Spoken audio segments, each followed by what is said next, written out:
to give the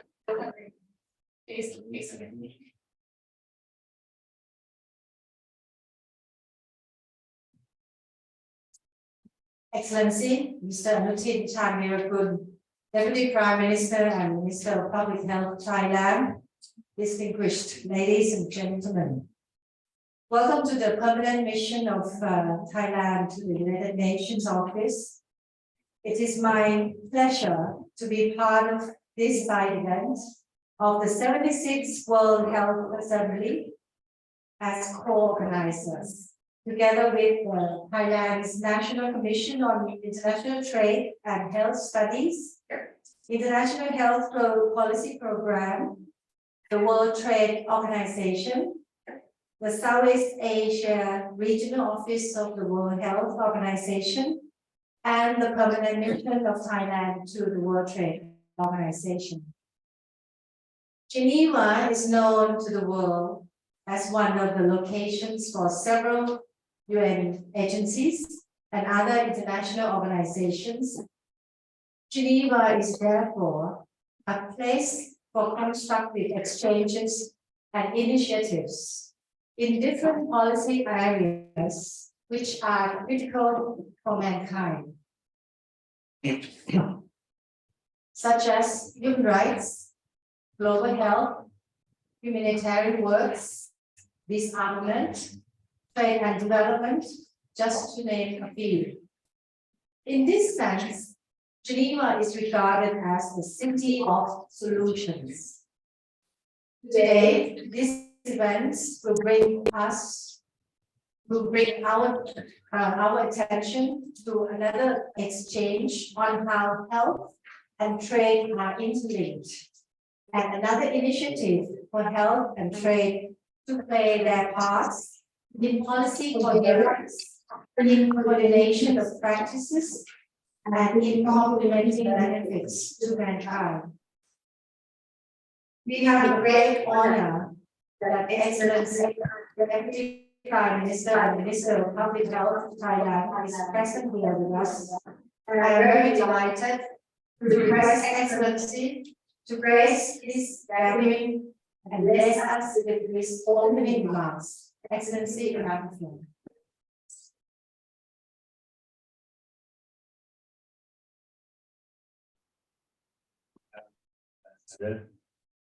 Distinguished guests, my dear colleagues, I'm honored to be with you today at this important side event hosted by Thailand, together with our partners from WHO and WTO.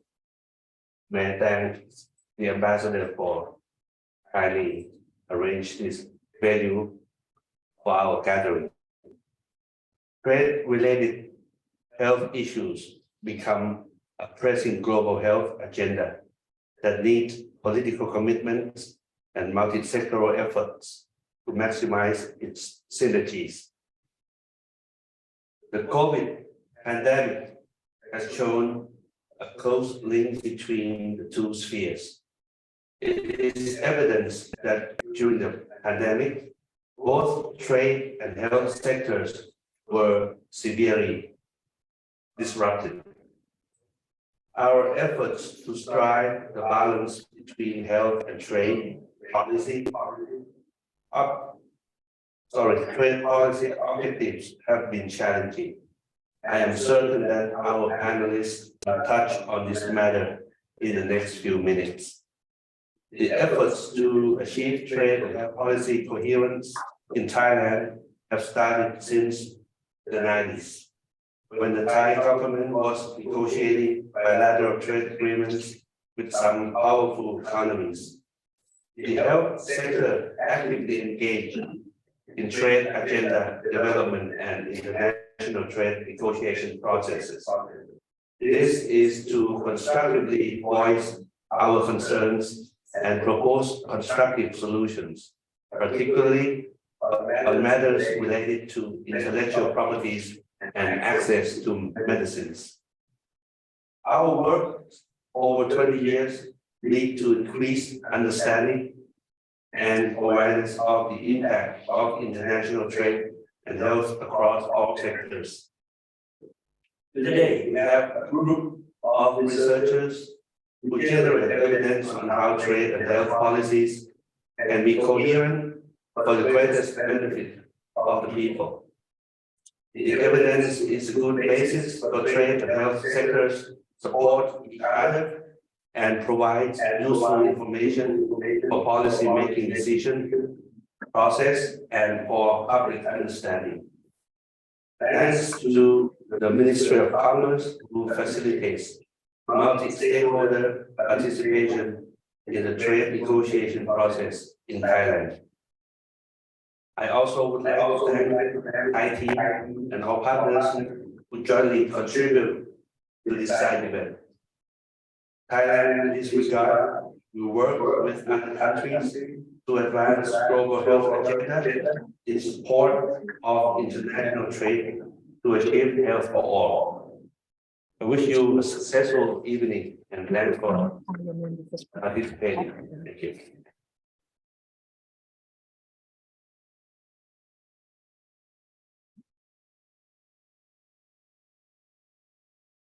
Thank you, Excellency Deputy Prime Minister and Excellency Ambassador. Before we begin the panel, I would like to invite a very important person who is regarded as the pioneer of work on international trade and health in Thailand since the early 90s to give you a short remarks and introduction to the event. May I invite Dr. Sweet Professor to Ministry of Public Health.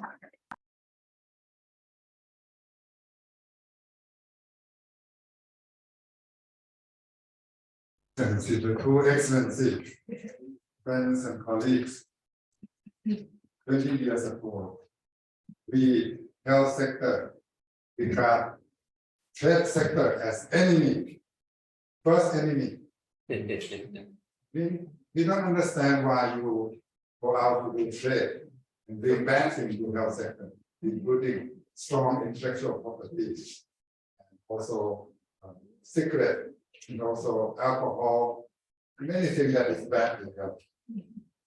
But it was the WHO, World Health Organization, a guy called Nick Drager, the coordinator for trade and health, is from Canada, that brought us into understanding the broader aspect of trade and health. So the health sector started to understand the benefit of trade. If you don't have trade, your resources are limited. With limited resource, you cannot have good health, and you cannot have good health cases. At the same time, trade start to understand that they have to be careful when they discuss trade negotiation. So nowadays, after 20 years, trade and health become friends, good friends.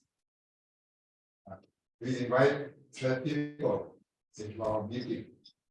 At the same time, the trade sector, Ministry of Trade, was when they lead the FTA discussion, they invite us, not only invite health sector, but also invite people sector, NGO, listen to the concern and find constructive solution. Thanks to the WHO started 20 years. And I'm sure that other countries also experience the same thing, that we need to work together. That's why the title today, Policy Coherence. Policy Coherence. Thailand used to be a poor country, but because of international trade, become upper middle income. 2/3 of our economy come from export. Without international trade, it means that our economy will be shrunk by 2/3.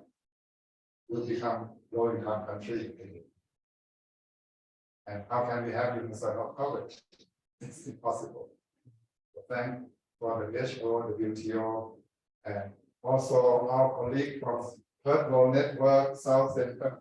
These are wisdom center for us. Thank you so much.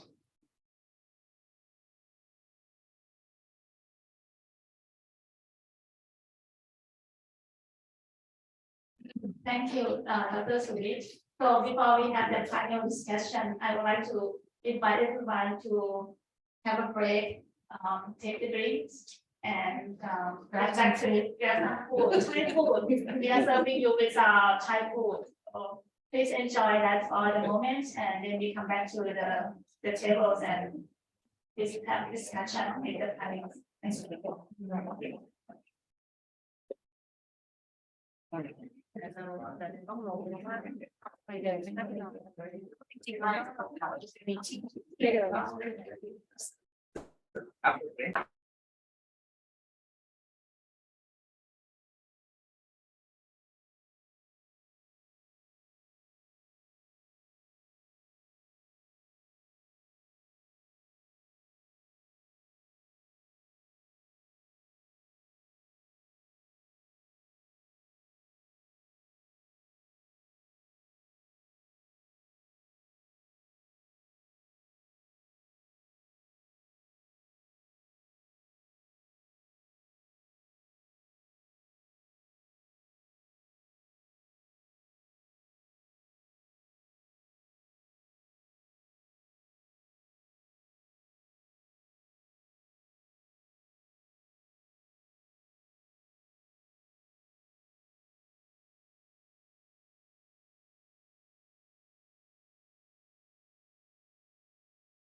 I'll bring your food to the table so we can start the session as soon as possible.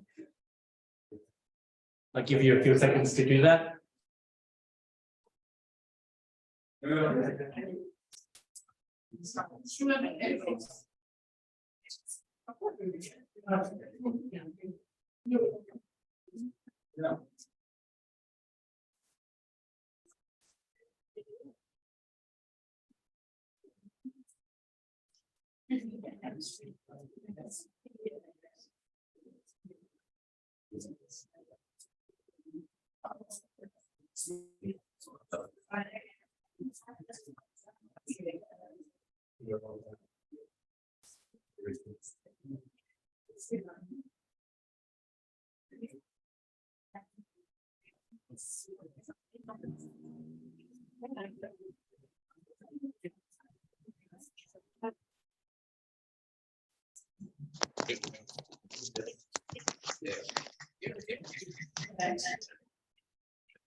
We were very lucky to have had the ambassador as well as the deputy prime minister, Minister of Public Health of Thailand, set the scenes for today's session, as well as, of course, that very invaluable insight by Dr. Sui, we just heard a second ago. I promise you there will be ample opportunity to take more food. I won't point, I won't single anyone up for going to get a second bite during this session. But please, for now, if you're ready, then just please bring your food to the table, and we'll start with the session right away, because lots of people online are waiting for us as well, and we don't wish to keep them waiting, especially since they don't have the food. Ladies and gentlemen, my name is Nati Vishit Sorsat. I'm the counselor at this permanent mission, the permanent mission of Thailand to the United Nations. And I will be acting as the moderator today. Actually, I have to thank the ITH for inviting me back after a previous session in Bangkok, which went very well. And of course, I do have a style of moderating that sometimes annoys the speakers, but if they've invited me back, then it probably means that I didn't do too badly last time. Ladies and gentlemen, first of all, as a moderator, I'll just set up, well, maybe after.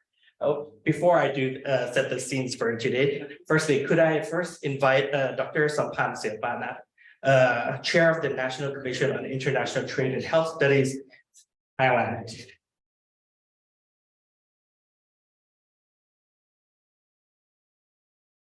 Secondly, could I invite Viviana Munoz-Teles, Coordinator, Health, Intellectual Property, and Biodiversity Program of the South Center, to the same. Next, I'd like to invite Manisha Sridhar, Regional Advisor, World Health Organization, Southeast Asia Regional. Last and certainly not least, Roger Counts, the counselor at the Intellectual Property Section, Government Procurement and Competition Division of the World Trade Organization.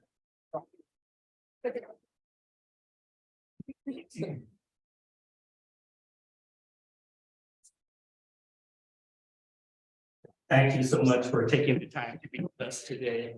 All the speakers. Missing some food. And sacrificing some food. I haven't had a bite yet, so I'm definitely going to go back after finish moderating the session. But as I was saying before this, I used to be a journalist, so I'm quite hell-bent on getting an answer. The question today before us is trade and health policy coherence. Mission possible? I almost said impossible. But yes. This is the question we're trying to crack today. And as you can see, we have a star-studded set of speakers right here from all of the very relevant organizations who will be able to, let's say, shed some light on this question and try to answer the questions. You know, the second part of my moderating is that I am forced to sit through written statements, thousands a year. So when I have the chance to set the scene, I tend to cut everyone short once they're losing the interest of the audience. So what I will do is I will start with a few questions. I will allow the speakers to set the scene. Each of your interventions will take maximum 3 to 4 minutes. If longer, then we'll see case by case. But you know my style. So without further ado, the question of trade and health policy coherence is very important because right now we can see that the WTO and the WHO have already pushed forward for consensus on several issues related to this topic. And this has been done through resolutions. It's been done through mechanisms and instruments throughout the past few decades even. Whether they're effective or not is probably one of the questions that the speakers will talk about today. How, or even if it's important to have this kind of coherence is another issue that the speakers might want to address today. I'll leave it up to the speakers, of course, but let's try to set the stage first. If we could have it in layman's terms and try to make it as simple as possible for the audience to listen to. Manisha, can I start with you? And perhaps you could tell us a bit about what's been happening so far with regards to action within the WHO when it comes to trying to link trade policy and health policies together. And perhaps you can even tell us, has it been coherent so far? Thank you. Thank you, Nathan, for this question. And actually, for the sake of brevity, I thought I made a few slides just to put the context of the resolutions in place. And I promise not to take very long, and you can raise your finger. And I can stop. Let's go over in terms of health and policy coherence, and we talk about mission possible. My first, I do think that we need to thank Thailand next, where Thailand has brought these aspects center stage. And this is something that Thailand is never wary of taking up very difficult questions and trying to answer them in the area of public health.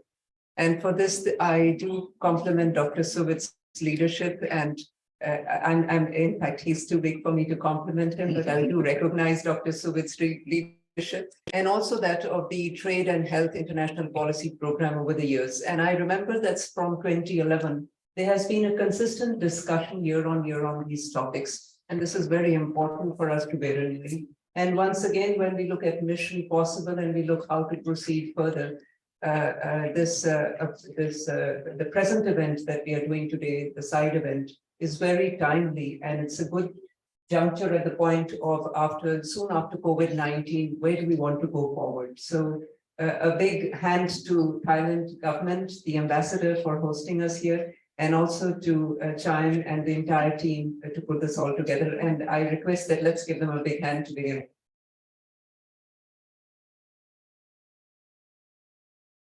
Quickly, my next point is on all the CRO resolutions, and I just put this to, these slides could be shared later, but I've just put this to say that something which culminated in 2018 in a Delhi declaration actually had a lot of history, and the CRO region, we are 11 countries in CRO. In this, the Thailand role has been very, has played a leadership role along with the other countries of the region. And these are some of the events that are very critical to note in terms of the resolution, the regional resolutions that have taken place. And then I do think we need to look at the context of trade and health, because it's a dynamic environment with a dynamic which needs dynamic solutions. In fact, the ambassador just now said that Geneva is a city where you get solutions to every problem. So I think this is something very timely. And the dynamism relates not only to trade, the type of pathogens that we are trying to handle. So these are some of the issues that we need to bear in mind. Next, please. These are a list of all the WHA resolutions that actually relate at some area to trade and health to answer in respect to what Nati just mentioned. Few of us remember that very early on in the 1950s, we had the international non-proprietary names convention, the resolution, which actually looked at the movement of the commerce, the products in commerce, so that everybody knew what exactly was going in trade. It was actually related to trademarks, although not mentioned as such. But there has been then the formation of the Codex Alimentarius Commission, and so many of the other engagements have led and have contributed to trade and health policy coherence, although they may not have been identified as such. I highlighted the 2006 resolution because that is very critical, where everybody came forward, and especially in the backdrop of the HIV/AIDS epidemic, when this aspect came center stage.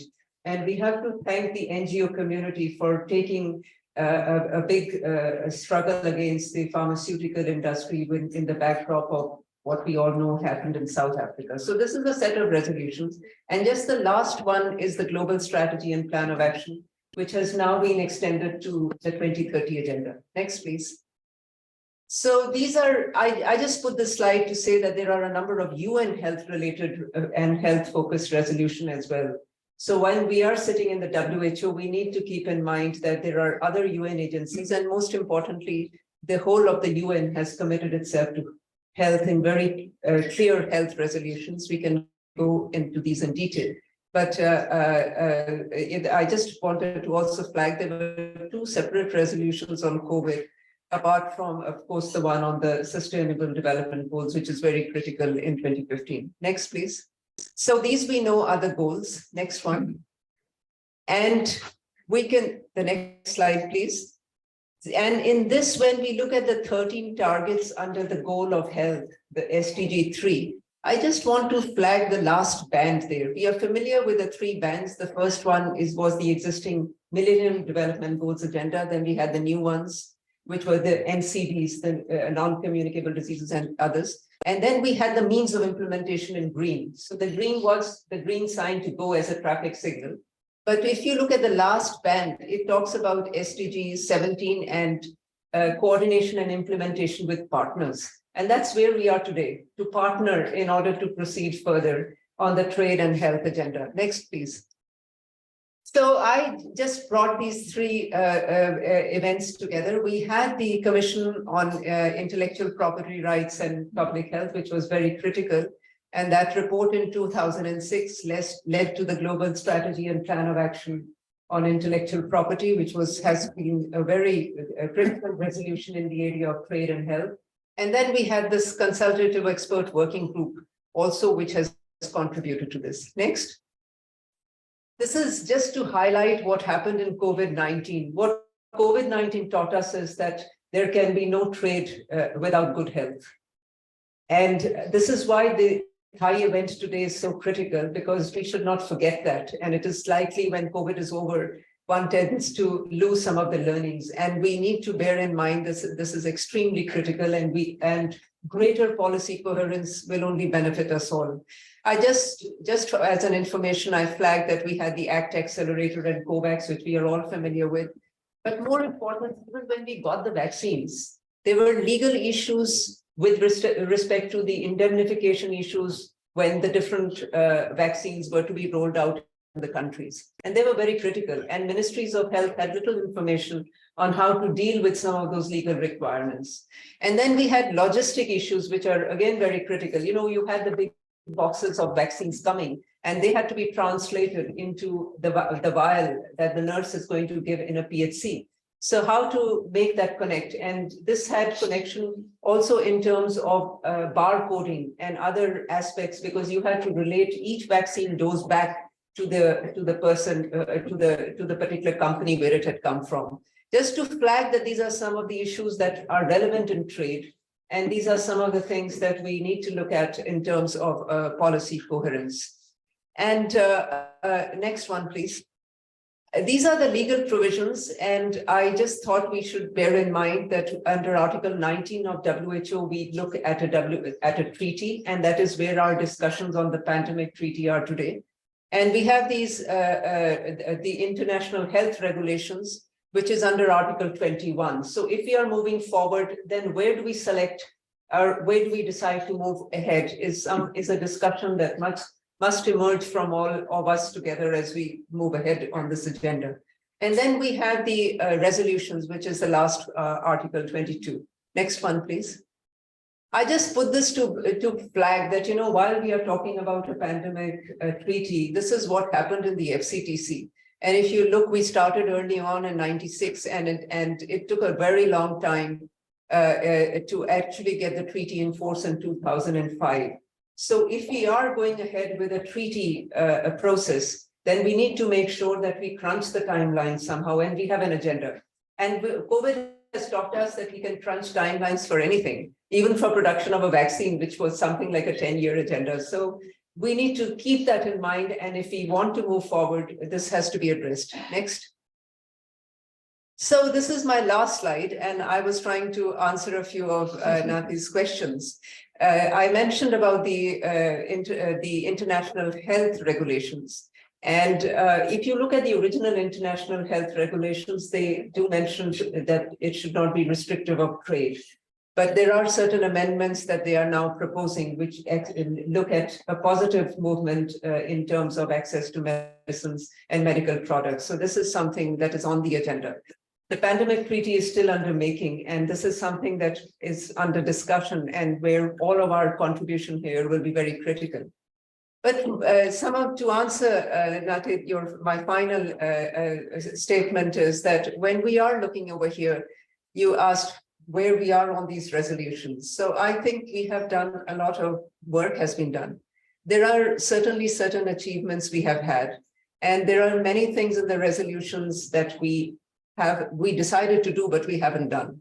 So perhaps we need to take a stock taking first. Where are we on those agendas, and whether they are still relevant today, post-COVID? So perhaps that exercise needs to be done. And I think that is one of the ways that we can move forward. Over. Great. Thank you very much, Manisha. And I'll play the devil's advocate here, and I'll ask a question that I won't let you answer yet, but maybe something to think about.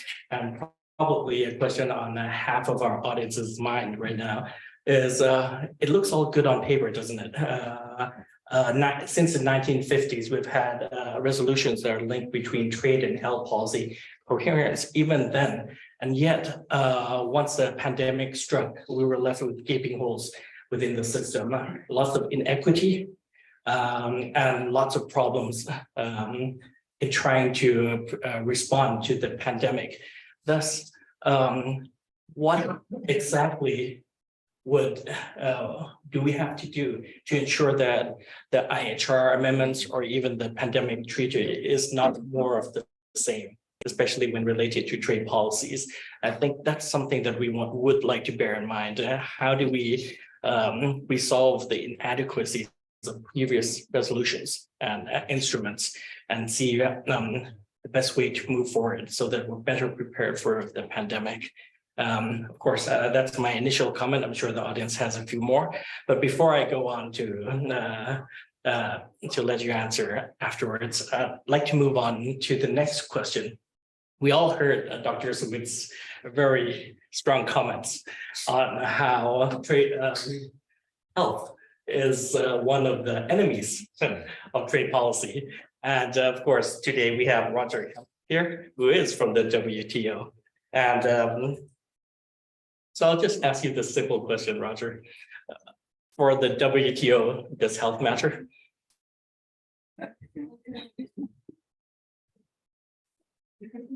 Not obliged to answer that question. You're not. No. Well, let me, first of all, before I get to your question, join Manisha in not only thanking, the Thai government for hosting this event, but also to really acknowledge, I think, the exceptional efforts which are being made by all of you to actually make trade and health friends and not enemies. And I think this is exemplary. This deserves to be highlighted because many countries are, I think, still far behind and can learn from what we have sort of tried to put in place. Before I get to your question, and the organizers know this, I actually would have preferred a different title, which would have not carried a question mark, but an exclamation mark. Because I do firmly believe that trade policy and health sort of policy coherence is possible. I think we've done a huge step in this direction over the last 15, 20 years. When I sort of go back to when I started working in this area about 20 years ago, indeed, there was more like a sort of contentious relationship sometimes between these two issues. Whereas today, I think, we've moved much closer. We work so closely together with trade and health experts. So I think, for me, the exclamation mark in the title is much more appropriate. Now, for your question, I think it's very important to actually go back many years, 2001, when the Doha Declaration was adopted, and which we cite this at every opportunity. But it's actually one of these outstanding WTO instruments where, you believe it or not, trade ministers actually recognize the gravity of public health problems. So this is a very direct connection between trade and health, which was recognized, almost 20 years ago by now, and which also sort of calls for the TRIPS agreement in this case to be part of the wider sort of national and international action. So not something to be seen in isolation, something which has to work hand in hand together with the health sector. The other example is what we adopted last year, the pandemic declaration. If health didn't matter to the WTO, we would not have had the pandemic package, if you like, adopted at the ministerial conference. So yes, I think the answer is affirmative. There's not only health matters, but health plays a very important role in our sort of day-to-day activities. So I think this can be only positive.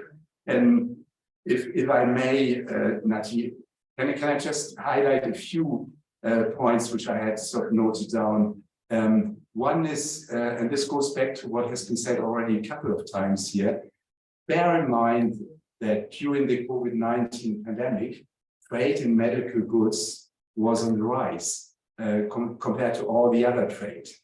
So we had significantly increase in trade in medical goods, which I think is a sign that these two things, trade and health, have to work together.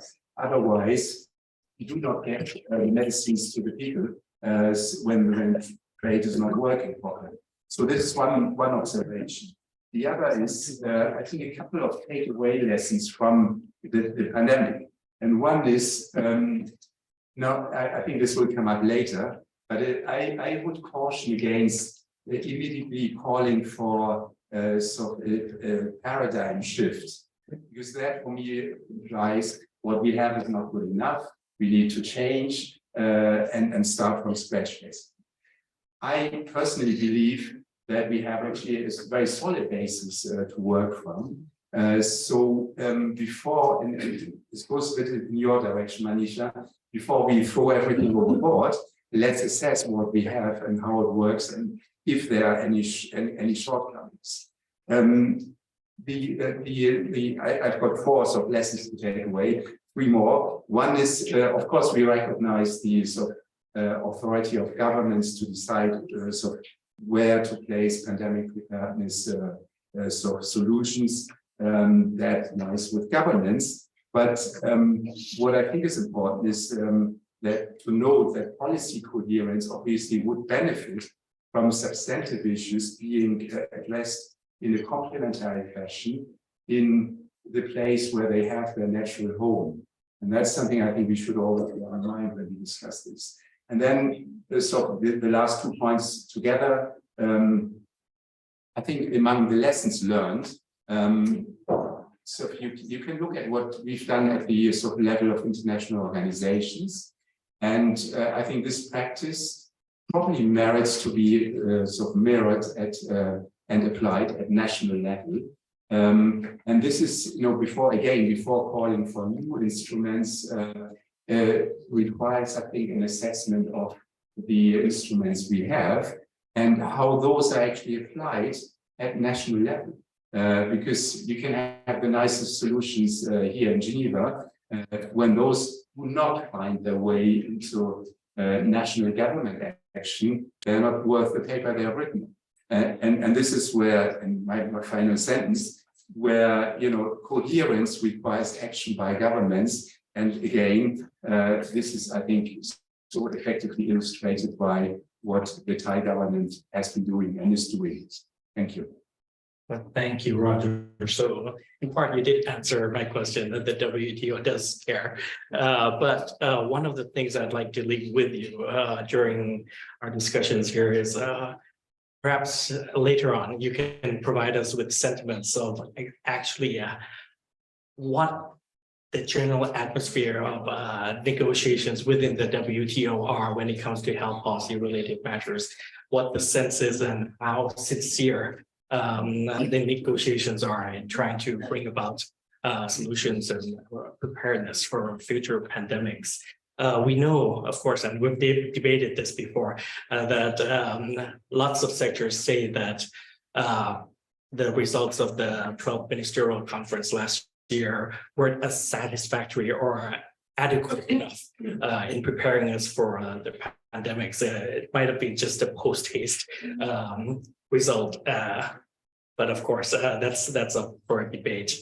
But I'll leave that with you for a while. And of course, we have a representative here from the South Center who might agree with me, by the way, because every time I think of the pandemic treaty or the IHR regulations, I think of the South Center and what they have to say on this. So I'll give the floor to you and I'll ask you that simple question. Is trade and health policy coherence a mission impossible, or are all the resolutions and all the instruments we have today before us rather ineffective? Thank you. Go ahead. Thank you. And let me first as well join others in, first of all, congratulating the government of Thailand for not just this, but all the historic initiatives and leadership that they've taken in this area. And I think to see what's been achieved at the national level, both in the sector of public health, which is incredible learning for some of the other countries, as well as what they've achieved on trades is very impressive. And it's what we witnessed today, also the high level of political commitment that's being given to these issues. So I'll just start off by just reflecting on the question itself. I mean, we were talking about policy coherence. What does that mean? It might seem obvious, but I think that we are often engaging in this debate already at the international level, when really policy coherence might mean very different things depending on the national context, as well as what stakeholders you're talking with, right? And why is that so important? Because I think the first point for me is that policy coherence starts at home. So it's really first and foremost a national exercise. And historically, and this is where it links to the international system, historically, there was a lot of policy space that countries had to figure out what is that best balance between different policies. So the role of the state, where should it regulate, what priorities to give. Time left 60 seconds. Just need to press the open on the remote control. I think I can go on. And then how the sectors interrelate with each other. So I think that that's important to always go back and highlight that when we want to achieve policy coherence, first, focus on the national context and identify that what might be policy coherence in one national setting may not be what might be considered so in another national context. Now, why this has become an international discussion, I think, goes to the issue that we've had, particularly in the trade area, a number of agreements, multilateral agreements, which has constrained that policy space. And it has had an orientation. So the orientation of the trade architecture that has been developed into multilateral regulations has really focused on, generating more trade liberalization under the assumptions that continued expansion of goods and services will, in any case, be beneficial overall.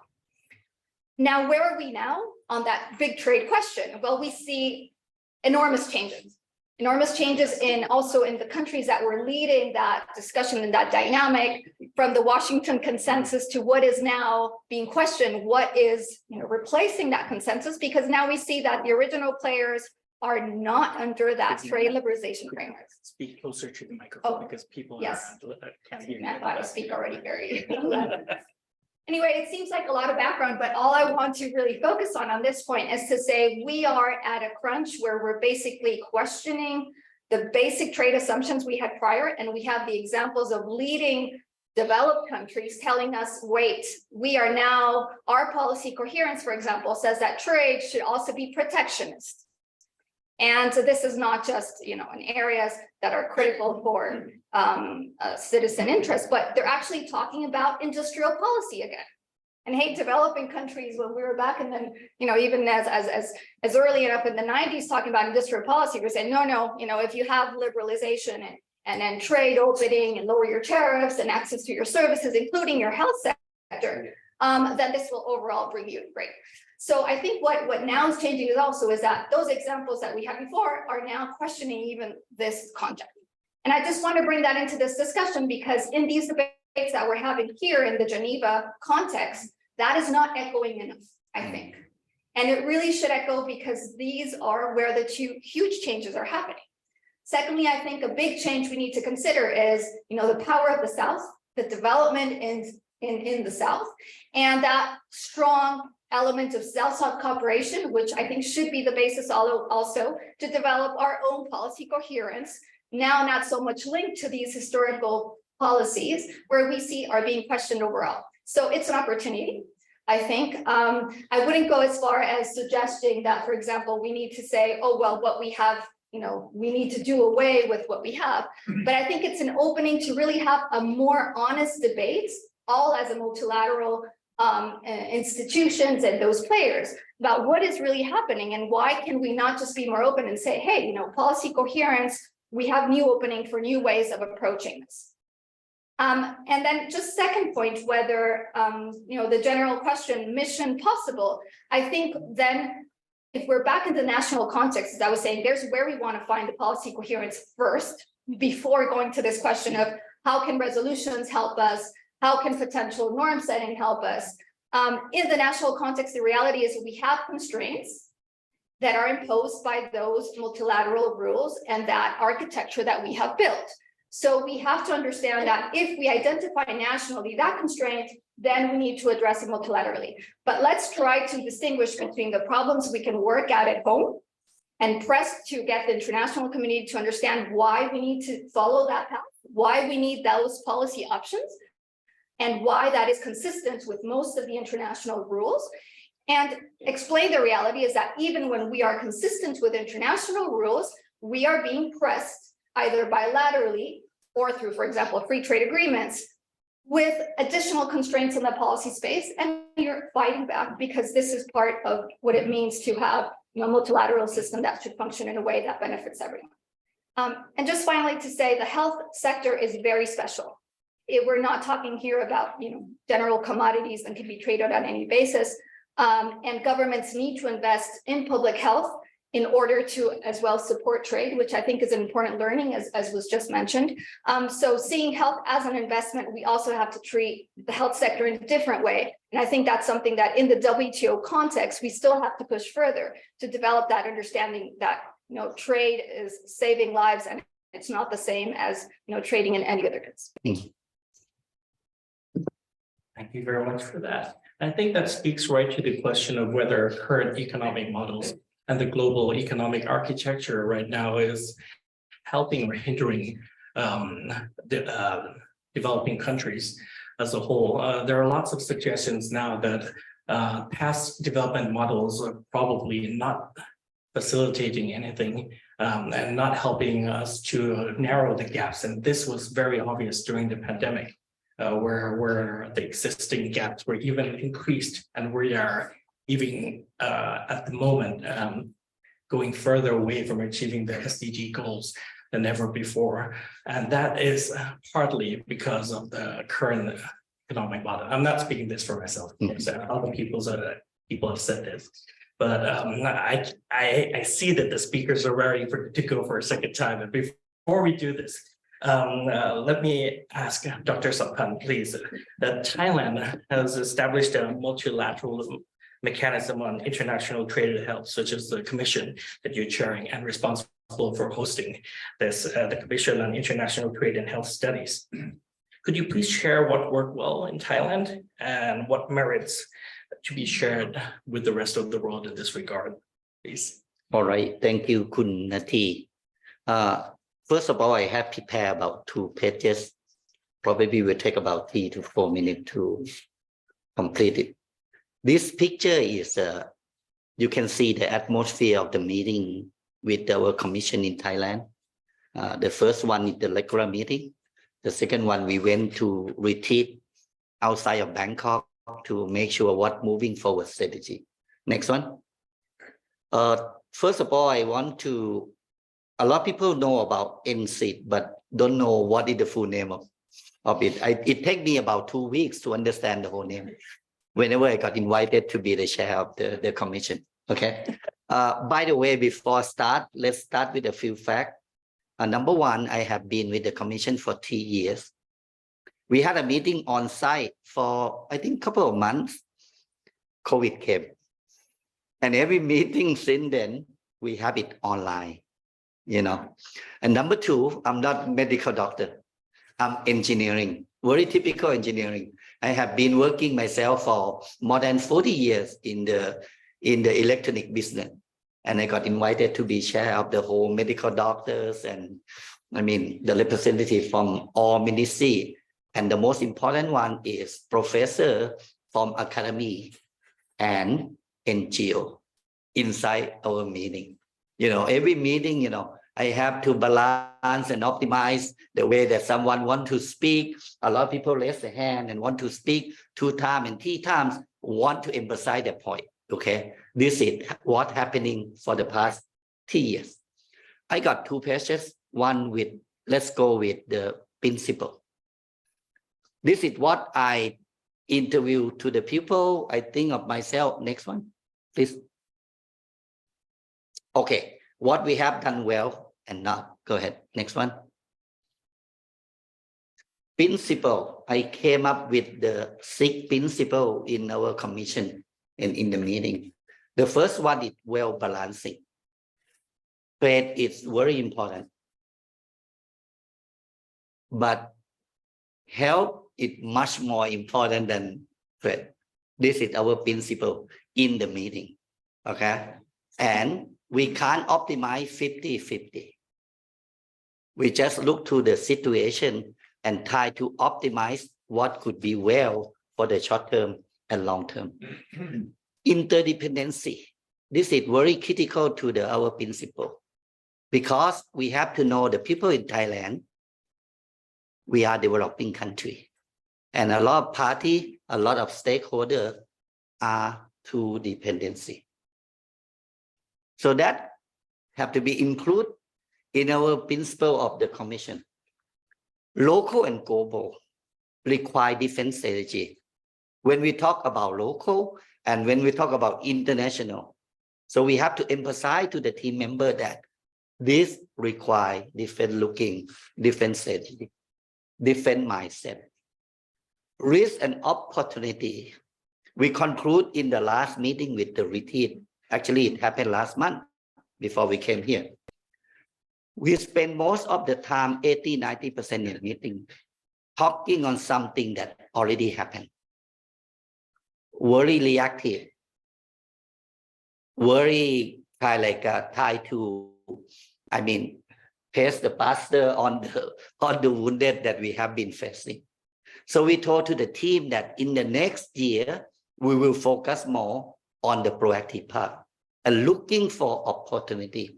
And among test and help, it's a lot of opportunity that we haven't been discovered and execute. Sustainability, this is the most important one.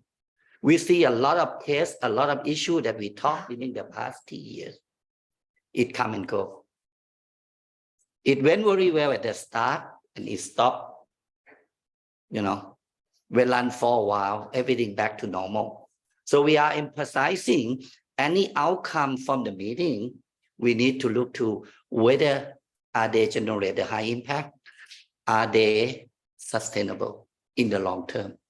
And last but not least, inclusion and trust. I think we heard a lot of meeting in the WHO these few days talking about trust. I came from engineering background. I have been working for operation. The research telling that between low trust and high trust contribute about 15 to 25% effectiveness. So we emphasize to the team members that you have to walk the talk. You have to hold an account on what we are sharing. Last one. Next. Okay, this is my 5 observations since I have been with them for 3 years. Representative diversity. As I mentioned, we got a lot of representatives from the government, from academic, from NGO. And right now, we are considering going to add the youth, the young people. We look around to the whole room, everyone 40 up to 60. So we need someone at 20 and 30 to be the part in the commission. Define and measure. This is the most important. Before we talk about any subject, any particular thing, let's spend time in defining. Sometimes we jump too quickly, define too short, and we never think at the end of the tunnel. We never think about at the end of the outcome that what we are talking, what is the expected outcome. And at the same time, the policy maker have to be involved with us since the define phase. We can't let them come and join at the end of the game because you have to be the part of the defining on the subject. So academic analysis, this is very important because most of the cases between NGO and the trade, the representative from commerce, from the industry, they talk differently. It's a lot of controversy. So whenever come to the paradox cases, we bring the professor in, let do the research and let the research speak. And everyone have to listen to academic research. That's the academic analysis. And policy proposal, since we have the person, the representative in the policy making in our commission, time to policy is measured. And so far for the past 3 years, we see a lot of policy happen very quickly in Thailand compared to the norm, compared to the others. And last but not least, we're talking about we want to shift from reactive to proactive. Thank you. Thank you. Very inspiring. So we actually don't have a huge amount of time because I'm gonna need to leave. We are hungry also. Yes, especially that I'm a moderator. And I intend to leave quite a bit of time at the end for our Q&A. Sure you have many questions, but before we go on to that stage, I'm going to go back to some of the questions I alluded to earlier on, but let me frame it in an easier way. The fact that we have to title this side event as Trade and Health Policy Coherence, a Mission Possible. or even if we did place an exclamation mark at the end, as Roger suggested, there's still this question hanging around us, saying that, well, it's probably not very coherent at the moment. So my question to the panelists here, and you might take this opportunity to respond to some of the questions I asked earlier. What have we done wrong in the past, and how can we fix this in the future? Any of you can start first. Anyone want to go first? I think the moderator should throw the coin next time. Well, as a South Centre, I'm a bit more free to speak, perhaps. So if I understand correctly, the question is, what can we do differently in looking towards building greater coherence? At the national level, I think, and from the practice of Thailand, we just heard, one thing is really about gathering, the right set of stakeholders, ministries, academia, civil society together. It's not easy, especially for a country as large as Thailand. Very impressive that you achieve this linkages. But that is one way that's really important. As we all know, business interest tends to have a louder voice generally, and that might be very diverse. So even also listening to the smaller players, having those associations present and so forth. I think that's really important to have those different government agencies as well together. Secondly, also to bring in even where the resource allocation comes from. So even Ministry of Finance to sometimes be involved in this area. Because in the area of health, I think the issue of investment for taking in some of the programs and measures that we might consider that are necessary, and understanding the savings that might be achieved with certain policy choices in the area of trade, that is also essential, so that the economics of it becomes evident, not just as usually as we say, well, trade is the engine of growth, but health is the investment that helps maintain an engine of growth, as we saw with COVID, and that message from the health side needs to come more strongly. At the international level, and to just now keep it very short, at the international level, I think, it's like we have a patient, we went to the hospital, and we keep on putting Band-Aids on the bleeding, but we are not operating. That is the situation we're constantly on, and I really worry we give too much attention at the international level, that we are not really moving forward in the way we need to do. I think there's a lot of potential for including the pandemic instrument negotiation, but we can't expect that this is what's going to bring us a big way forward. I think we are likely to be disappointed, as we have been with many of these international processes. Unfortunately, maybe I'm being too glim about it, but in our analysis, at least so far, we're also not seeing the political will for many issues that have to take priority. So, for example, on the issue of equity, which we say, well, this is an essential issue, there is very little text even for negotiation that really would help us move forward or solve some of the issues that we saw, for example, with the inequity of vaccines. So that if we don't get solutions there, I think we have to say, well, in parallel, what are we building? So I'm saying, let's go at the regional level. There's so much we can do at that level where we might find alternative solutions, and let's try to convince our partners in other fora, just like they're convincing, for example, on trade negotiations in other fora. That's not where it's happening here in WTO. Fortunately, in many areas, we don't have much movement. We spent 3 years discussing a potential waiver on IP, and look where we are. We're waiting for a study from the United States just to see if in October, after the COVID pandemic, we have negotiation. I mean, this can't be the solution. So I think let's not overplay also Geneva as a place for solutions. Let's look, especially between developing countries, and as an IGO of developing countries, really want to push on that point. We have so much to learn from each other, so much that we can do aligned with the rules, aligned with the existing international rules. For example, in every single agreement, we highlight the Doha Declaration to use TRIPS flexibilities. So rigorous patent examination. You can use government use licenses, as US does for some areas as well, United States and other countries, and in European cases as well. Why are we now so worried about making use of these tools when we have them in every single resolution And even now, Section 301 report of the United States does not mention anything about, compulsory license of government use being problematic. And so, there's opening. We just need to exercise that and just be clear, we're aligning to international rules. We talk about mistake, we take the whole night.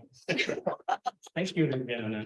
I think Geneva just withered and slowly died after your Yeah, last comments, but okay. I have to rethink the ambassador's words, city of solutions, maybe just city of resolutions. And Dr. Sampan, please. yeah, I think we talk a lot about what we have not doing well. I picked 2 examples from the real cases. Whenever come to the agreement or the policy drafting, we fail to communicate to the citizen. And sometimes a lot of term is very too medical, and too academic from the professor. This is something that we are facing the problem that, we want to educate the citizen, but we fail. We have been failing. So this is one of the focus. Second one, the representative. Sometimes the division or the organization send the representative by themselves.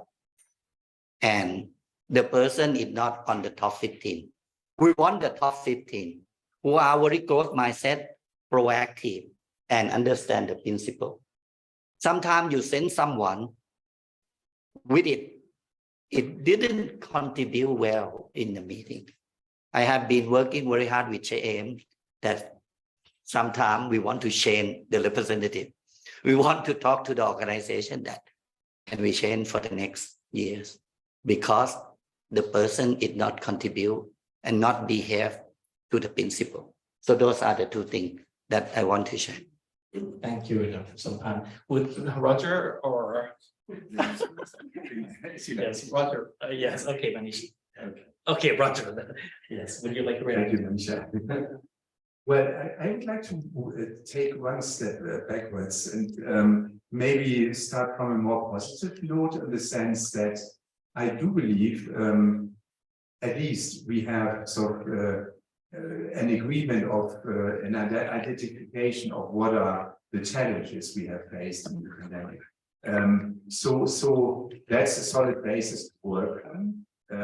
Now, where I think it becomes difficult, including at the WHO, is that there's disagreement in terms of whether is there actually need to change the global health and trade architecture, or is the problem more at the level of national implementation and use of what we have at the international level. And if you take one example, Viviana mentioned the TRIPS decision. That I think is a typical example where you have divergent views on whether intellectual property rights are a barrier or incentive to the development for the development of new medicines. But there's also another example when it comes to implementation and use, an old thing, but the amendment of the TRIPS agreement was first and foremost, yes, about special compulsory licenses for export, but it does have provisions which explicitly support the establishment of local production, which could be used. And everybody today is talking about local production, how important this is now, local or regional production in regions. Nobody has done this. So is the problem at the level of what we have in terms of the international architecture, or is it how this is applied in the national context by governments? I think that's one of the questions. 2 more points. One is because you asked about the sort of adequateness of discussions at the WHO. I do believe that the pandemic declaration, which was adopted last year, does illustrate that that there's a serious sort of engagement in discussions of issues which are at the crossroads between trade and health.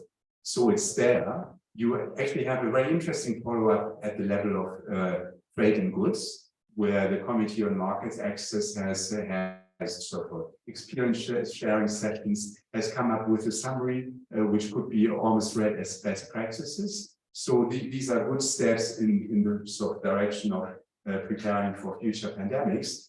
But this raw model, if you like, which is out there, has not found its way into other sort of bodies at the WHO.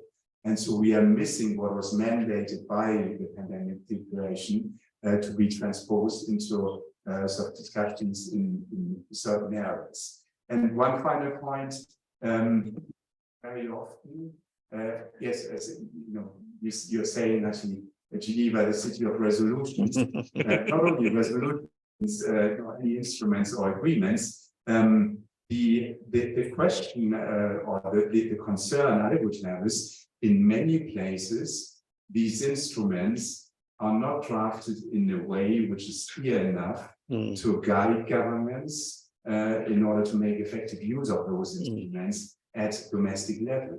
And if you, I mean, you just take one example, you know, what is currently on the table for the pandemic accord or treaty. You know, if there's a call to support sort of intellectual property waivers, what exactly does it mean, and what does it, in what way does it help governments to take action if that was the provision adopted in the future? So I think that is something we need to bear in mind. We need to be as clear, as sort of concise as possible in those resolutions in order for those to be of value to governments. Thank you. Thanks, Roger. And in fact, Roger was talking about resolutions, and it struck me that, you know, we expected the international health regulations 2005 to respond well in the pandemic and before that as well. And I think it's Article 18 or something in that IHR, if you look at it, it talks about avoiding trade restrictions and having consultations with the International Civil Aviation Organization and the Maritime Organization. So the whole approach of the IHR is looking at a movement in maritime trade or civil aviation. And that gives, if you look at trade, and we are talking about access to medical products, we want a much more proactive approach than just looking at what it means in maritime or civil aviation. And I think this is probably when, as he mentioned, that there is not enough clarity on how we move forward. I think this is something which is also being addressed in the current amendment to the IHR.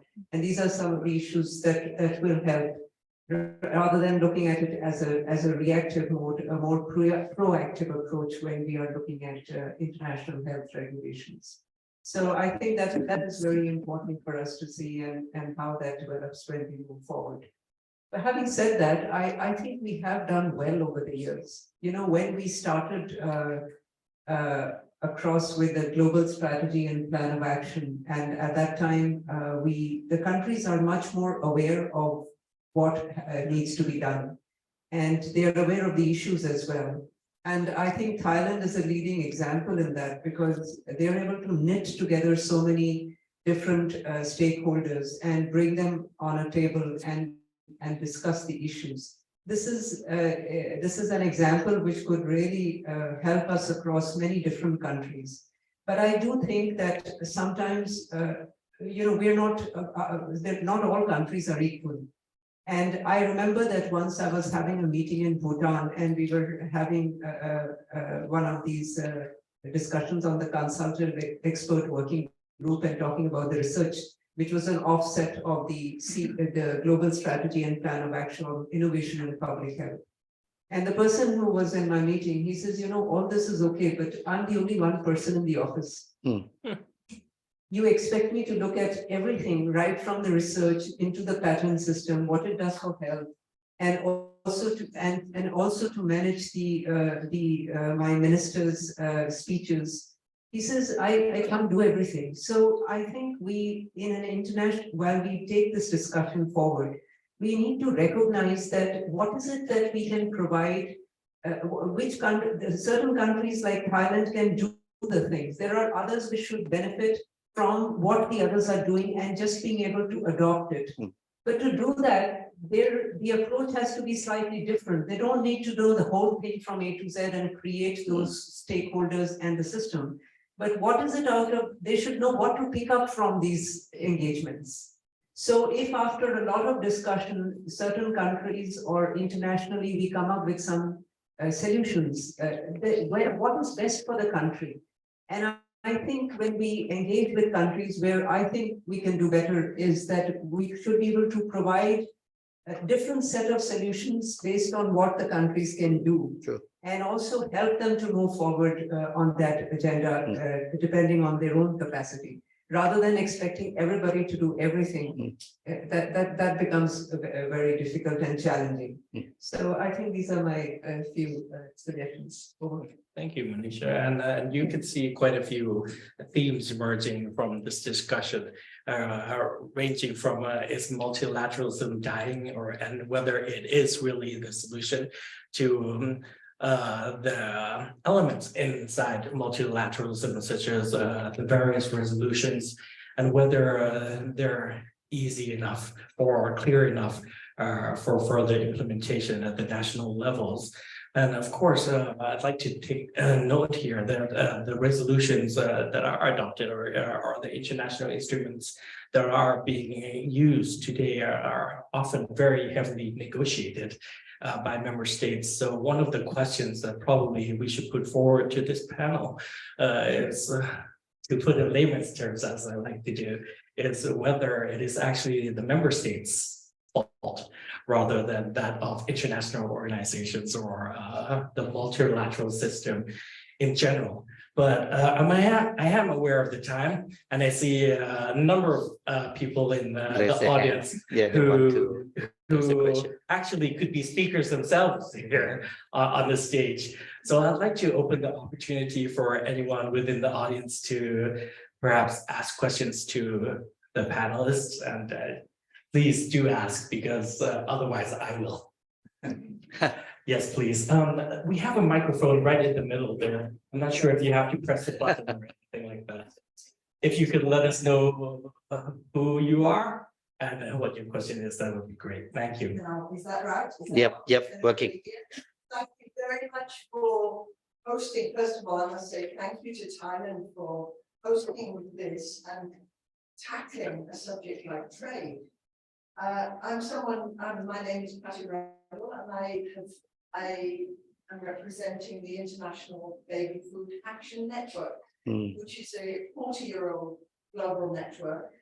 And since 1995, we've attended the Codex standards setting process in order to bring baby food, the trading standards, into line to bring in common policy coherence at Codex, because Codex, as you all know, is the benchmark for trade disputes.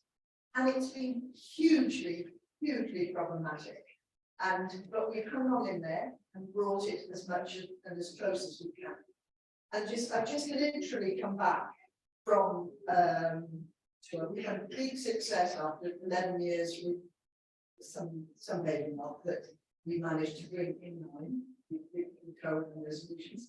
And then last week I had to go to Ottawa for the labeling committee. And the reason I was thinking is that one of the things we're pushing is, of course, One Health. And that's extremely difficult for Codex people to get their head around. They cannot bear it because it's too much. There's too many things to think about. And we're saying, but you've got to grapple with this. You cannot be having a product, a food or whatever, and saying this is safe and saying this is good and everyone's going to trust it if you haven't considered actually all these different issues that impact on health. You cannot be protecting consumer health and at the same time not looking at things that impact so much. And I won't take a minute, but last week, sustainability labeling came. Now, you cannot have most of the products will be ultra-processed products that are really bad for you. They're actually damaging the environment hugely. Everyone's waking up to that. So how could you have a sustainability label saying that this is zero this or zero that? Without looking at all those things, and who would monitor it, who would do it? So we would fight against it, but it raises the question that you from WHO was saying, you can't expect too much. So please, let's have zero tolerance for any promotion of a really harmful food and multi-processed food. It could just be done like that. They could just say, right, not allowing any, and all governments could say no promotion, nothing, any of those products, and really transform the food system. It's corporate at the moment, and it's doing us all harm. Anyway, I'll shut up now because that's enough. Thank you very much. Well, thank you for that comment, and I believe it was more of a comment than a question, but with the Yes. would the speakers like to react to that? Manisha, perhaps? Well, I know Patty's work and I always get her emails. So I know how emphatic she is and how passionate she is about it. And we met many times, a couple of years ago in one of the meetings, and since then. Well, I do think that this is in terms of which now we have woken up to as NCDs. These are some of the issues that have become extremely critical and important. You know, one of the things which you are well aware is that in the context of trade, because that is and international trade is the agenda here. Very often a particular product which is not going to be on sale in the home country is often traded out to extend the shelf life of the products. And one of the simplest things which is possible, we discussed in one of the meetings, is that if something is, for example, is the shelf life is getting over in another 15 days, you cannot allow that product to go to another country and be available just a day before the shelf life is due to expire and expect the country to use that, or even that becomes a product for diffusing into the system, number one, as a consumable, or even to destroy the product because it is exhausted its shelf life and it becomes an issue for the environment. So some of these things could, while what you are trying to do in Codex is really big because you're trying to get something right across. My suggestion to this is maybe if we can break it down into simpler components and handle this one by one, or it is a little harder work to do, maybe take a longer time. But if it could be broken down into the example I gave you, that we start with the shelf life part of it and then move on to the next, maybe we'll have greater success. And if we move from one to the other, the process may be easier to adopt for the different countries. I don't know whether I really. Lovely, thank you. The floor is open. Yes, please.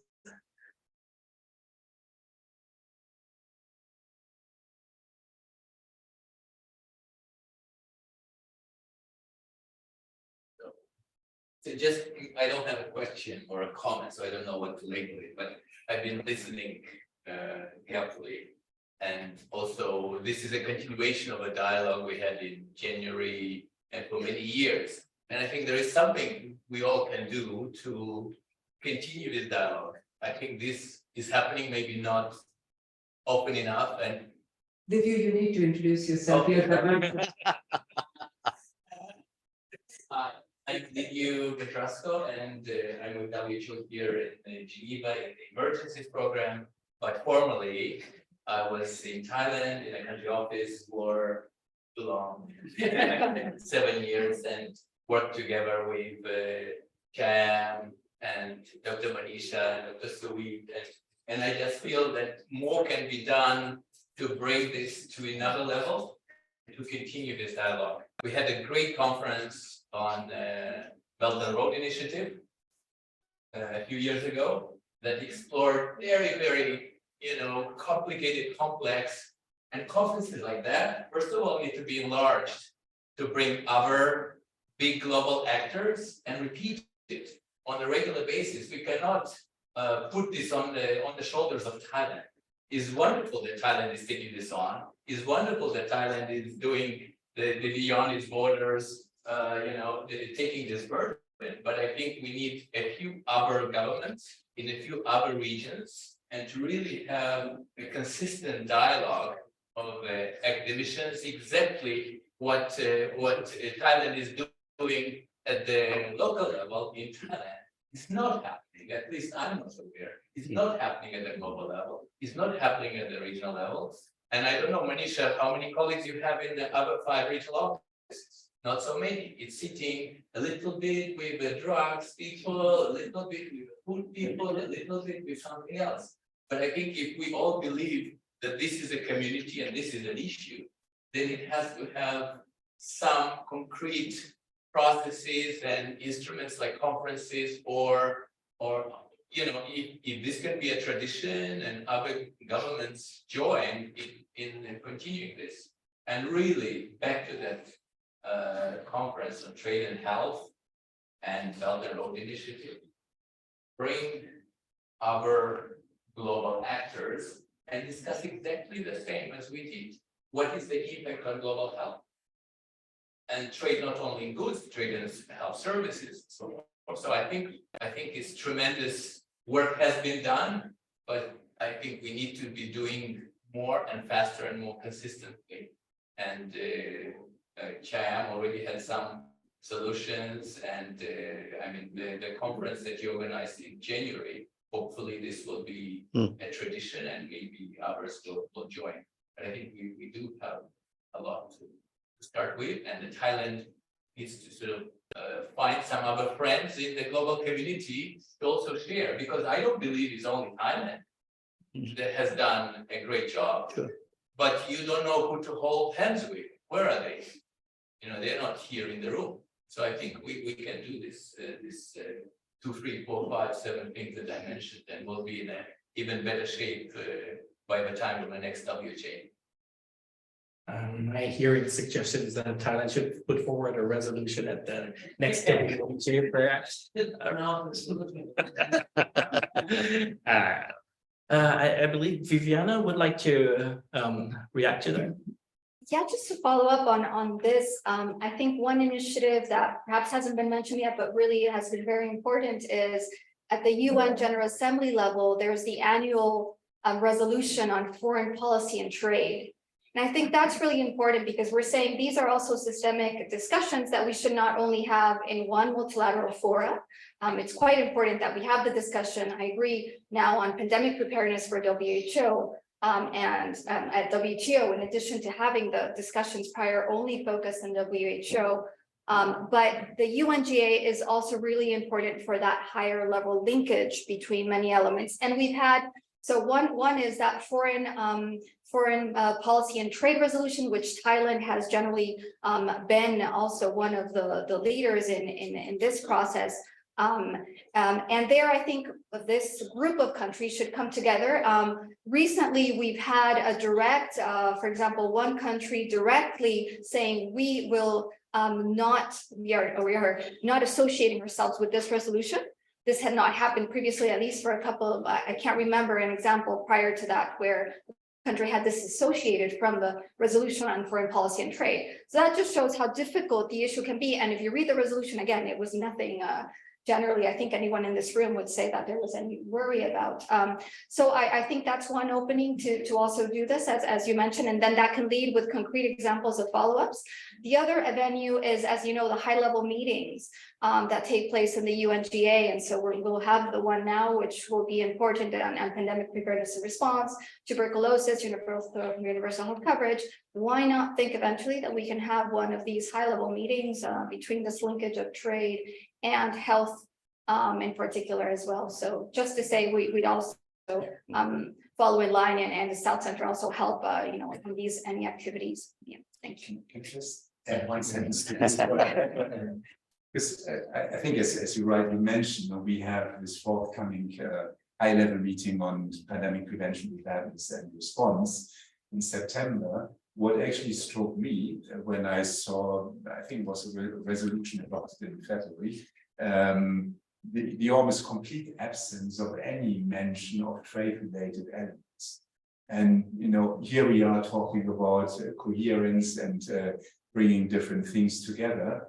And there's a process where, so far to my knowledge, trade has been by and large sort of left aside. So yes, I think absolutely these are the fora to use, but we need to make sure that they are also sort of inclusive and not sort of just focus on one side of it or on some of the aspects. Thank you, Roger. Thank you, Viviana, for bringing that up. I think one of the, well, to begin with, the global health architecture probably can't exist in a vacuum. And of course, that's the reason we're talking about trade policy here. And of course, when you mentioned UNGA, one of the things that Thailand's been very active in is the foreign policy and global health initiative, which is another one of the moving parts here. And it's a attempt by 7 countries to try to push forward the health agenda within the foreign policy space. And that's something we've been doing for several years now. Every year, these 7 nations, which include Thailand, eventually propose an agenda, a resolution to the UNGA, which is then negotiated over there as well. And then it just helps to keep these moving parts active. So it's not just trade policy, but foreign policy probably has to be an element within the cooperation framework as well. I see we have a question from the floor, please, sir. You? No, I saw you. Having that hearing, I could hear nothing in the first part and half the second part. But still, if I came here, it's not just because I guess there would be good Thai food, but because the topic is a concern to me. I'm a journalist. As a journalist, I am bombarded every day with the narrative that all the problems, health problems in the South, not just health, but the health problems South, is because of the global injustice between the North and the South, and that in the South, they don't have the resources to afford, for instance, vaccine and medicine from the greedy Northern farmer, and we are in the North heartless, and we let people die. And there might be some truth in that, but as a journalist, I have to make sure that it is the true narrative. And it is very difficult for me to know if it is just the end of the story. Sometimes I attend a lot of medical conferences and medical shows. Even last week in Alex, I see there doctors, researchers, scientists by the thousand, by the million from all corners of the world. So the day when knowledge, smart professional was a monopoly of the US and some European countries are gone. In the South, they have been able, in the South and East, in the East, to approve entire industries which were a monopoly from the North, in the car industry, in the computer industry, in so many industries.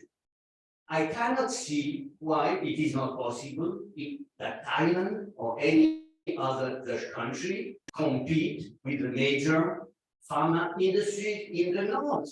You have all the resources, you have done it in other industries, you have cheaper labor. I think that your researchers are much more alive with it than us, and they cost 1/10.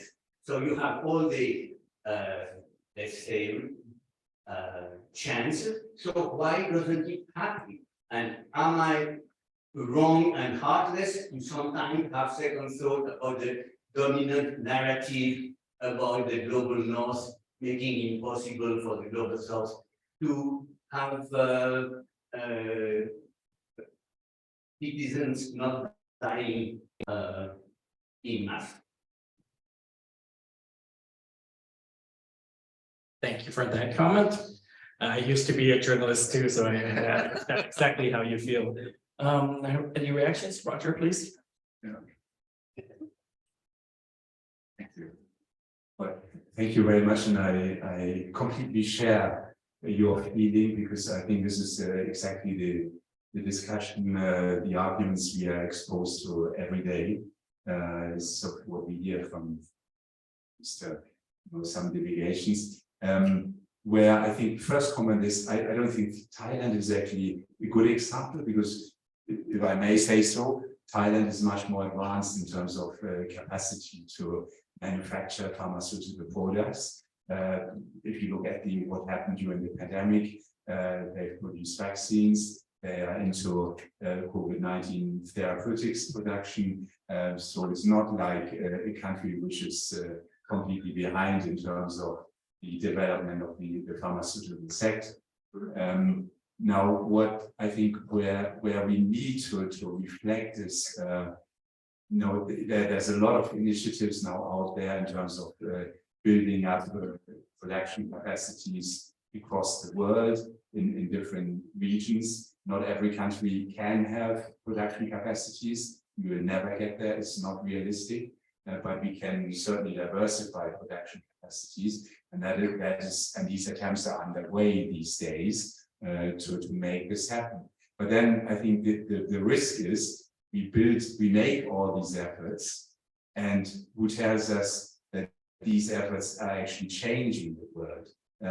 We may well end up with building our manufacturing capacities, and then because there's no pandemic, those manufacturing capacities, if they're not multiple use type, they will just disappear after a couple of years because they cannot be sustained. This is one thing. Government policies are hugely important in terms of making sure that what you produce in the region is also bought by the region.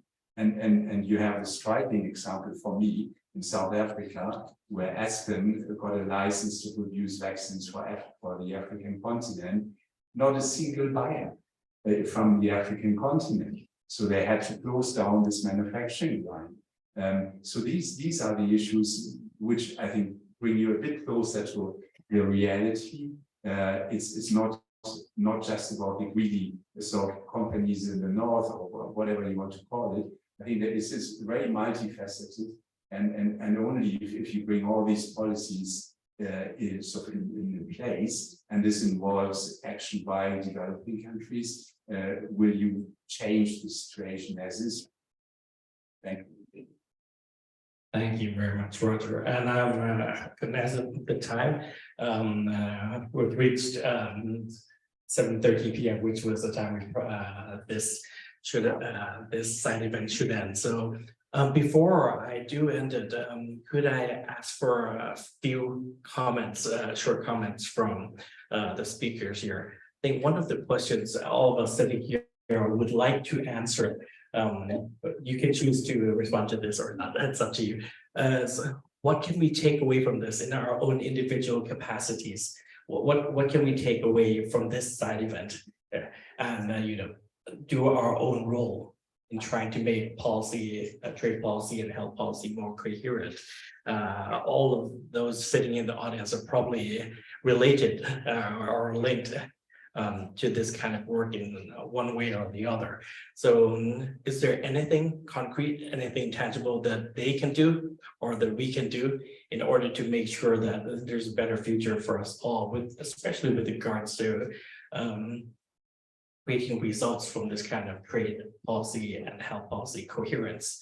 And I see Dr. Saman has a microphone. Just a few last words before we end the side event. Yeah, actually, when I listen to your question, I try to, how could I answer you this type of question? But turn to be that I'm the one who picked the microphone first.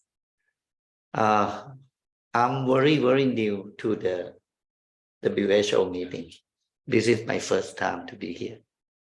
And I told you I'm typical engineer working every day in the factory, They invite me to be here. And I have been observed quite a number of events and meetings. And I like to share with it something might be good for the rest of the people. I see a lot of young people that the Thailand bringing along. At the beginning, I saw it. Why so many people? But for the past 3 days, I have been observing that they are working pretty hard every day, every night, and try to put the perspective together. and put the conclusion, what they have learned from yesterday, what they need to prepare for tomorrow. At the same time, we see some of the leadership like Dr. Sweet and all of those, and try to steer them to the right direction and what to focus, what not to expand. I think this is something that we take away for the Thailand team. And I will very proud to be the part of the team. And I think this team will go back to make our country better in the near future. Thank you, Dr. Sampath. Please, Vivian. Yeah, no, close maybe on this question about this north-south perspective. I would fully agree that we can't have simplistic debates because they don't lead anywhere. But that does not mean that we turn the page also to say we don't look at the problems and discuss them. So I think it goes both ways. Clearly, some of the so-called north-south tensions, as I was mentioning, we are in a different area now. It's not the same north-south tensions of 10, 20 years ago. And the South is not the South of 10 years ago. Things are changing. And so we also have to understand that. But when we look at what right now we have as the international architecture, either trade rules, but also the international financial architecture, what we don't have in global health rules, because we have very little, right? So we have the Tobacco Convention, which is actually a great example that we had a clear problem. We said tobacco companies are not being regulated. We're letting them, do as they wish at the international level. Country action is not enough. And we want to do something multilaterally and then create measures that countries will regulate the actions of these non-state actors. Very clear. Right now, pandemic instrument, we're not yet clear what is the main problem we're trying to solve. And so I was just highlighting that I think that the equity question that made the basis for the agreement is not the central problem that it seeks to be answering now. There's a whole range of things that we even say, well, isn't this the international health regulation issues? Increased surveillance, integrated surveillance, One Health, anyway. But again, so I think we need to have a more open debate, less politicized, and often, for example, the South Intergovernmental Organization of Developing Countries, we are asked sometimes, are you politicizing? No, we're saying is let's actually deal with the questions in much more detail without being afraid of saying we're going back to these simplistic north-south issues. So a key thing, again, just to close on this, with the COVID issue on vaccine inequity, it's a clear example of we're saying there's of course the need for increased financing for research and development by all countries. This cannot be just reliance on some countries that will produce the innovative products. But is it that countries don't want to increase their research and development capacities? No, there's a need for resources, but there's also structural difficulties that are not just tried. There are many elements, including, for example, the debt burden. Why can we not discuss debt associated as financial mechanism that helps liberate investment from many other areas? Prime Minister of Barbados, for example, has been saying this, and others. So I think what we really need is to have a more detailed debate. I would appreciate also if, like with journalists, will also help to get to more detailed analysis beyond what we've been hearing, this black and white kind of question. I think that would help overall everyone, and to understand that, what we're talking about is in national context, regardless if it's a developing country, an LDC, or a developed country, we need flexible or some space to define what is that appropriate balance in policies. And right now we have an international system that creates restrictions that was based in a model where, not all countries were part of that governance and making those decisions. So that's what needs to change. And in the health side right now, that is an opportunity, like to build the pandemic instrument. I hope that we hear really more South countries pushing for, what would be a balanced instrument, the same for NDIHR. That was very animated. Well, I think we are at a very critical time now when during COVID, everybody thought that health is everyone's agenda, and we are getting to forget that. So I think, I was very surprised. I remember that when we were looking at the movement of generic medicines, and we were having these weekly meetings with Dr. Mariangela for the movement of generic medicines across the European Union and the US and other economies. What struck me was that even non-associated organization, for example, the World Customs Union, the organization, World Customs, other organizations, everybody had given a COVID declaration, which had not happened earlier. So I think one of the things we need to move forward is that we did realize in COVID what health means for everyone.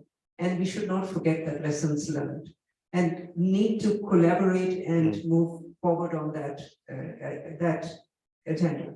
And for this, it is for WHO actually to play a greater role and make sure that the health agenda remains an agenda and is something that everybody wants to discuss and move forward. And for this, I think we have a trilateral cooperation with the WTO, WIPO, and WHO.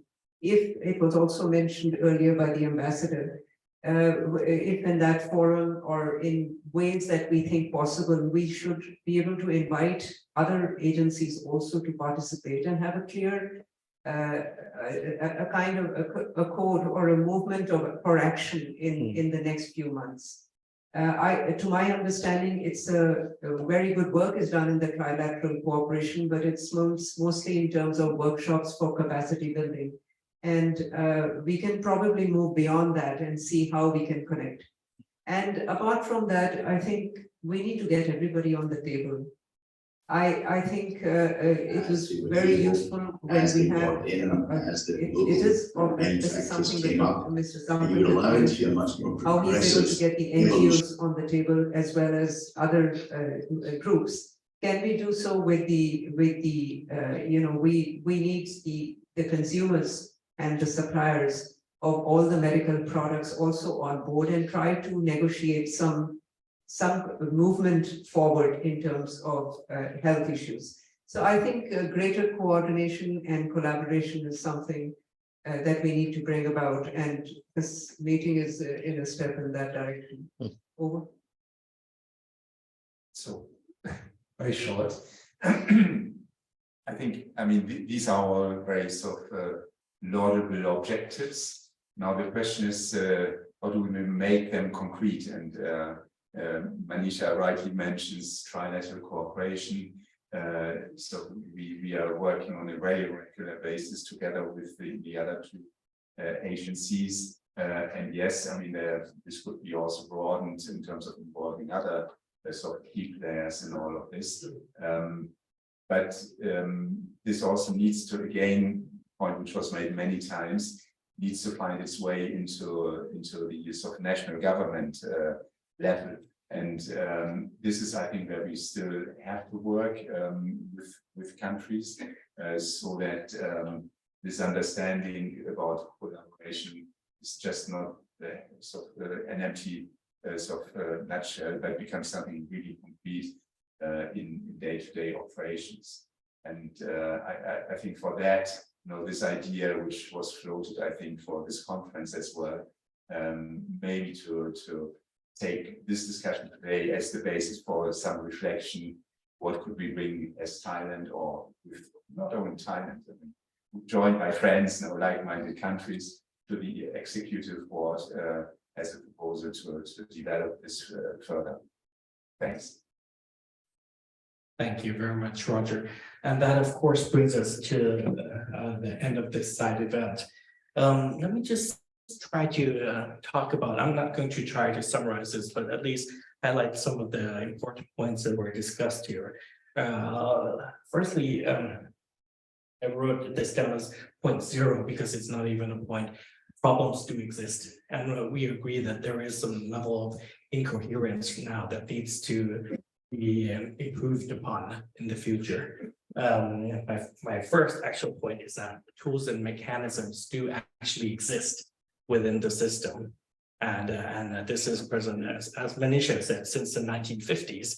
And there have been attempts to try to improve trade and health policy coherence for several decades now. The problem is, my second point, is that implementation of resolutions and agreements are a problem. So we have heard the speaker there's talk about the clarity of the resolutions and the agreements and whether they are indeed even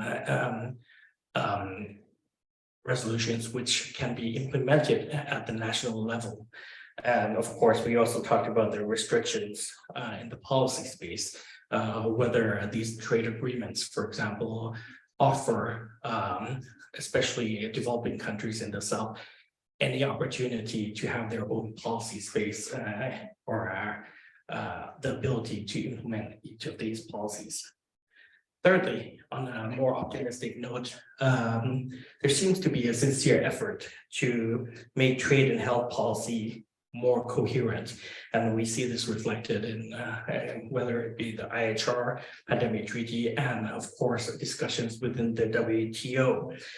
Progress has been made, lessons have been learned, but we're still waiting to see how this progress will pan out in the end, and whether we're able to actually solve the problems of the past and the mistakes we've made in the past.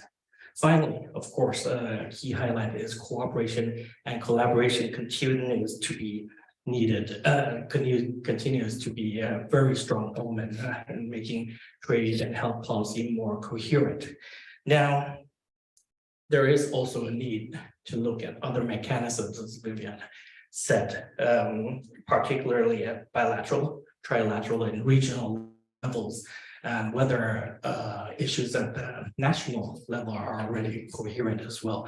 So these are issues that have to be looked upon, but once again, cooperation and collaboration continues to be needed when we're trying to build coherence within these two policy spaces. With that, I'll ask whether our main organizer, Kun Che-im, would like to have a few final comments.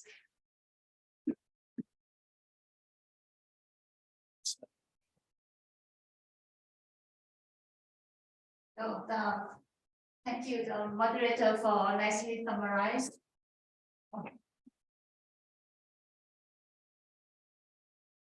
There's a lot of work to be done, and we must remind ourselves that the work on trade and health is not only what we have mentioned here in this panel, but there are a lot more. Climate change, we haven't talked about it, and also other stuff as well. So there's a lot of work remain to be done, and the issue of policy coherence on trade and health is also a huge issue.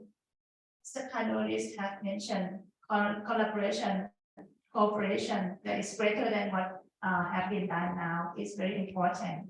And back to the objective of the event today is that the WHA, and also other international organizations have adopted several resolutions, several agreements.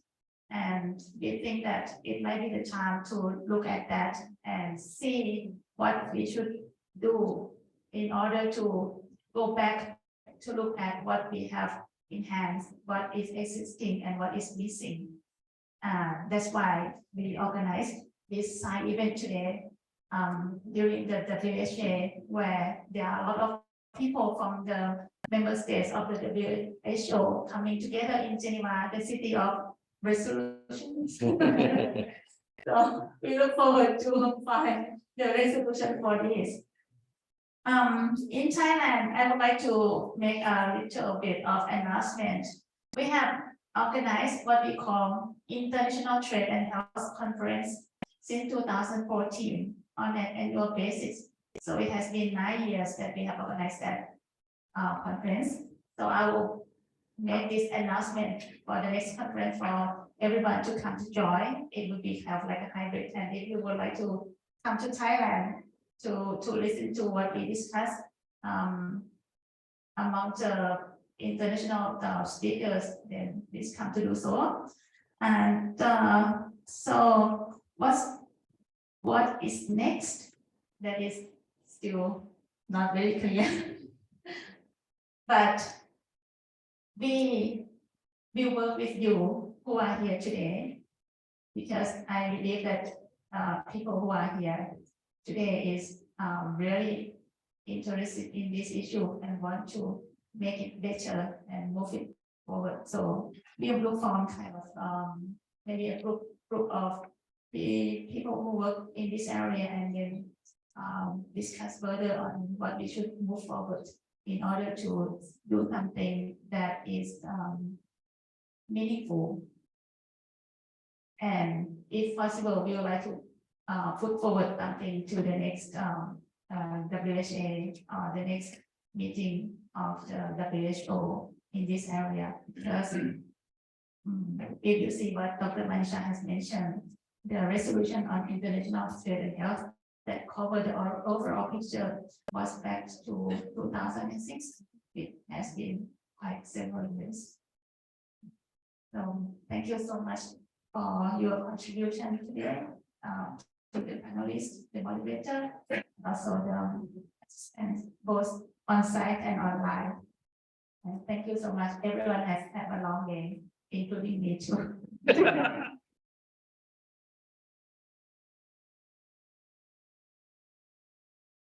Yeah, I have the information, the contact information of everyone, so please be ready to receive our communication. Thank you. Yeah, have a nice evening.